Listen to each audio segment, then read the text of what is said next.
무한이라는 말이 생략되어 있는데요. 그래서 등비수열은 수열인데, 급수, 합이에요. 그래서 그걸 무한대 보내면 뭐냐 이말인데, 앞에 배운 걸 조금 복습 겸 가봅시다. 자, 우리가, 과거에 뭐를 배웠느냐 하면, 등비수열의 합을 배웠죠. 그죠? 그래서 그거부터 먼저 정리를 조금 합시다. 등비수열 합은 어떻게 됩니까? 예? 모른다고요? 이런, 저런, 안다고요? 1-R분의, 뭐요? 초항. 그리고 1에 R의 N제곱, 항수잖아요, 이거에. 이런 상태에 친다, 이 말이에요. 그러면 그 다음 번째로 또 배운 것이 앞부분에서 우리가 수열의 극한을 배웠죠. 수열의 극한. 극한은 극한인데 등비수열의 극한을 어떻게 배웠느냐 하면 R의 항을 가지고 봤죠. 요거 기억납니까? 그러면 이 R 범위를 어떻게 쪼갰어요? 네 가지 쪼갰는 거 기억나요? 첫 번째, 두 번째, 세 번째, 네 번째. 그러면 이 첫 번째가 -1하고 1 사이일 때 이 R의 항은 0 된다라고 그랬고요. 그죠? 기억나요? R이 1이면 1 대입하는 거니까 계속 1 나올 거 아니에요. 그죠? 다음에 R이 -1이면 뭐 1도 나오고 -1도 나오니까 이거는 진동이 일어난다라고 이야기를 했고요. 다음에 R이 -1보다 작고 또 R이 1보다 클 경우는 어떻게? 발산한다. 뭐 이런 부분까지 배웠는데요. 자, 그럼 여기에서 이 공비 R이 등비수열의 극한이 수렴하는 범위는 이렇게 좀 적어 놓을래요? 이렇게 -1하고 1이니까 얘는 R 범위가 어디와 -1하고 1 사이면서 1이 들어간다 그랬어요. 요게 이제 수렴 범위가 되는 거예요. 수렴 범위. 예? 어디에서? 수열의 극한에서. 등비수열의 극한이에요. 알았죠? 범위. 그런데 이게 어디로 가느냐 하면 합으로 간다 이 말이에요. 그러면 합 상태가 무한대로 가는 것을 우리는 무한등비급수가 되어버리는 거예요. 무한등비급수. 급수인데요. 등비. 그러면 이 무한등비급수는 일단 어떻게 했어요? 앞부분에서 n까지 합을 먼저 구한 다음에 극한을 취했잖아요. 그죠? 기억나요?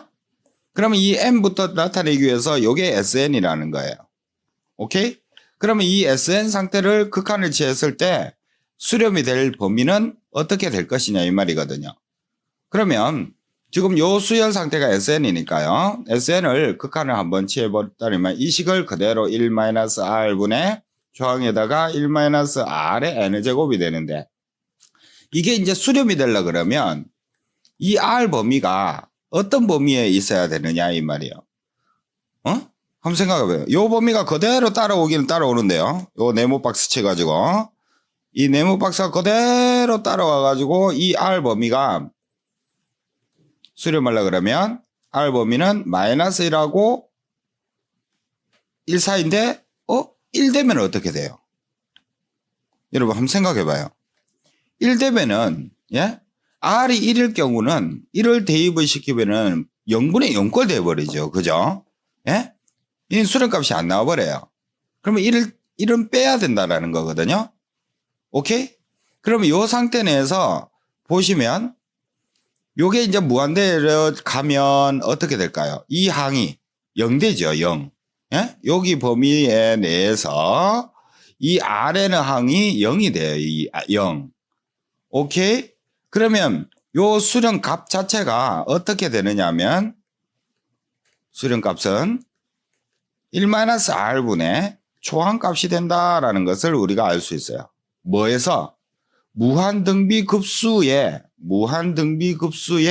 수렴값은 1-R분의 초항이다.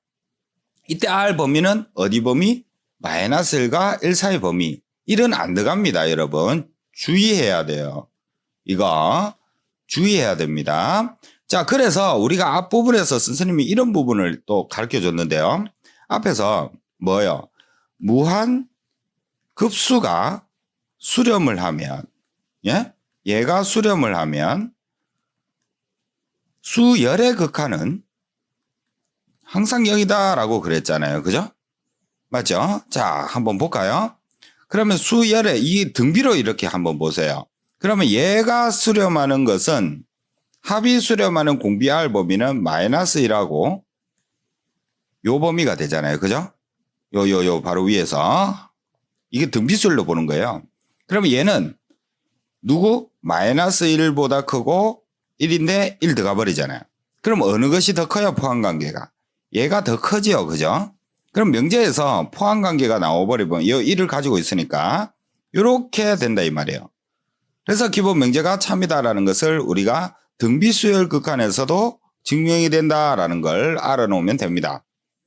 오케이? 앞에서 증명 생략했는 거 여기에서 적었습니다.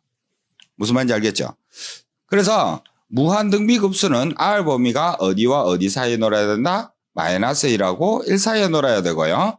그 수렴값은 1-R분의 초항값이다. 이렇게 기억해 놓아요. 1 빼기 R 이렇게 외우지 말고 1 빼기 R분의 초항. 예? 그렇게 외우고 다음 또 주의점이 있는데요. 뭐냐 하면 공비 R에 관계없이 항상 초항이 뭐면 0이면 예? 0이면 A가 0이면 그죠? 초항이 0이면 항상 수렴하죠. 0. 예? 요거 공비 R에 관계없이 항상 초항이 0이면 우리는 무한등비급수도 수렴을 한다라는 걸 알 수가 있어야 됩니다. 알았죠?